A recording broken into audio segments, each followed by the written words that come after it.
안녕하십니까, 장수현 원장입니다.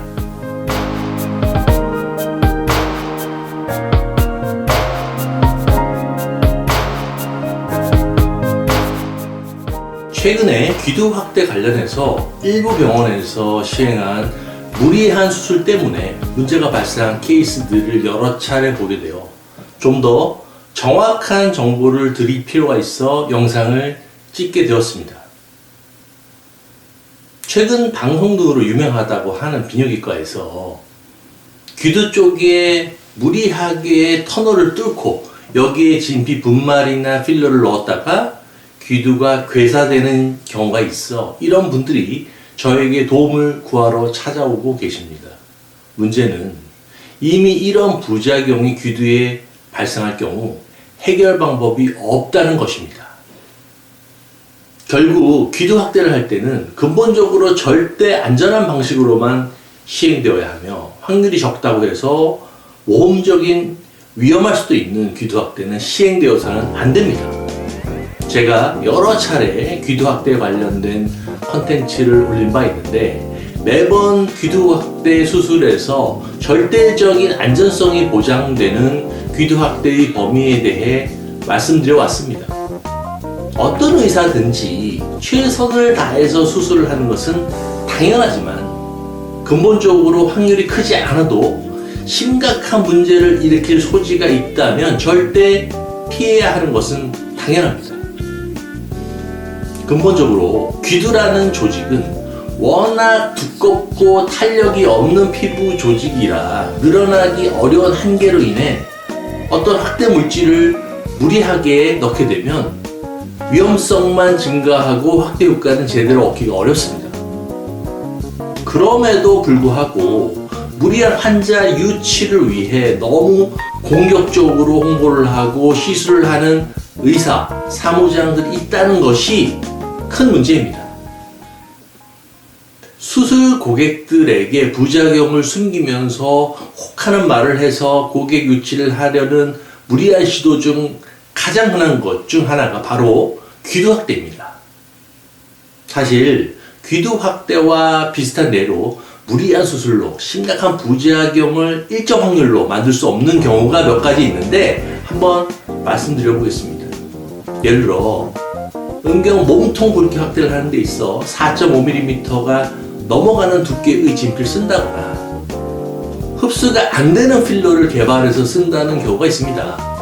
대표적인 과장 광고인데 여기에 귀두 확대를 20% 이상 크게 하고 필러 분말로 크게 만든다고 하는 것들 모두 의사의 역량과 관계없이 위험성을 가질 수밖에 없는 수술입니다. 최근 여러 차례 타병원 귀두 확대 후에 발생한 부작용으로 저에게 도움을 청하는 분들이 있었는데 그중 90%가 귀두 옆부분에 구멍을 내고 그 부분으로 진피 분말 주사를 넣어 귀두 확대를 한다고 했다가 귀두 괴사가 발생한 심각한 경우였습니다. 이런 문제의 가장 근본적인 원인은 애초부터 해서는 안 되는 귀두 확대 방법을 시행한 것입니다. 제가 10년도 훨씬 이전부터 귀두라는 두꺼운 피부 조직은 무리하게 주사액을 밀어 넣는 귀두 확대 또는 귀두 조직 자체를 뚫는 식의 행위 모두가 귀두 피부로 가는 혈류와 산소 공급을 차단해서 귀두 조직 괴사를 만들거나 신경통을 유발할 수 있다는 점을 강조해 왔습니다. 귀두에 필러나 지방 주사를 넣는 것은 대부분의 흡수로 반복 주사가 필요한 점 그리고 겉으로 볼 때 색깔이 변하여 시술 표시가 확실히 난다는 것 아주 가끔씩 생기는 귀두 괴사 등이 문제지만 진피 분말 주사를 넣는다고 하면서 혈류가 차단되는 문제는 그보다 훨씬 더 심각하면서도 흔한 문제가 되는 것입니다.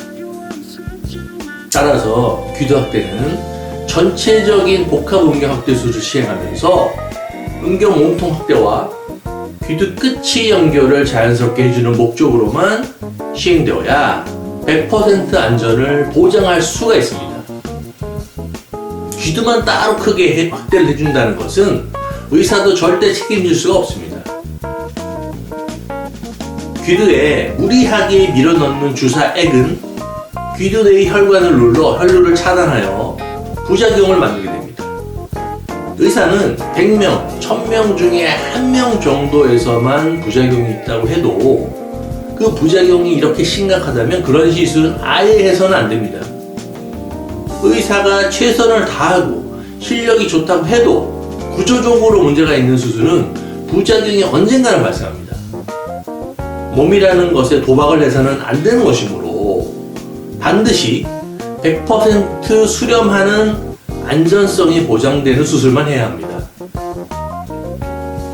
귀두 확대는 귀두의 테두리 끝만 살짝 올려서 음경 몸통에 삽입된 진피 앞쪽 경계와 연결이 자연스럽게 이루어지는 것을 목표로 해야 합니다. 이것은 의사의 경험, 실력, 그날의 컨디션 등에도 영향을 받지 않는 귀두 확대의 절대 안전 기준입니다. 가끔씩은 귀두 확대만 해주세요 라고 물어보시는 분도 있지만 현실적으로 귀두 확대만 하는 것은 추천하지 않습니다. 수술의 한계를 무시하고 이런 환자들까지도 모두 병원에 유치할 수술을 하려고 하면 제가 말씀드린 타 병원처럼 문제는 계속 양산될 수밖에 없습니다. 의사는 큰 소리만 쳐도 되는 직업이 아닙니다. 하이엔드의 수술 결과는 아주 적은 확률이라 할지라도 심각한 부작용을 0%에 수렴시키면서 시작되어야 합니다. 이렇게 혈류 차단의 문제로 발생하는 부작용은 아주 좋지 않은데 또 다른 혈류 차단의 예를 말씀드려 보겠습니다.